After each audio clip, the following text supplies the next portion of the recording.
418 ബാറുകളുടെ licence പുതുക്കുന്നതിനെപ്പറ്റി തീരുമാനമെടുക്കുക എന്ന അജണ്ടയുമായാണ് KPCC സർക്കാർ ഏകോപന സമിതി യോഗം ഇന്ന് ചേർന്നത്. രാവിലെ 11-ന് ആദ്യ യോഗം ചേർന്നു. 2 മണിവരെ തുടർന്നെങ്കിലും തീരുമാനമായില്ല. ഇതേ തുടർന്ന് 3:30-ന് വീണ്ടും ചേർന്നെങ്കിലും ഫലമുണ്ടായില്ല. ഒടുവിൽ വിഷയം മാറ്റിവെക്കേണ്ടി വന്നു. ഇത് സംബന്ധിച്ച് ചർച്ച പൂർത്തിയായിട്ടില്ല. ഇന്നത്തെ ദിവസം ഒരു തീരുമാനം ഉണ്ടാകുമെന്നാണ് പ്രതീക്ഷിച്ചത്. അല്ല, ഒന്നുമില്ല, അഭിപ്രായ വ്യത്യാസമല്ല. ഇതിപ്പോ പ്രധാനപ്പെട്ട കാര്യമല്ലേ, അപ്പൊ അതുകൊണ്ട് അതിന്റെ എല്ലാ വശങ്ങളും ആലോചിക്കണം.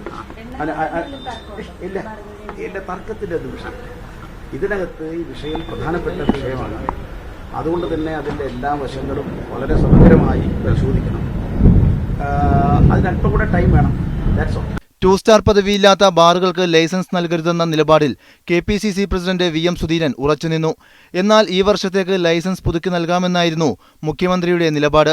കർശന പരിശോധനകൾ നടത്തി നിലവാരം ഉറപ്പാക്കിയ ശേഷം മാത്രം ലൈസൻസ് അനുവദിച്ചാൽ മതിയെന്നും മുഖ്യമന്ത്രി പറഞ്ഞു.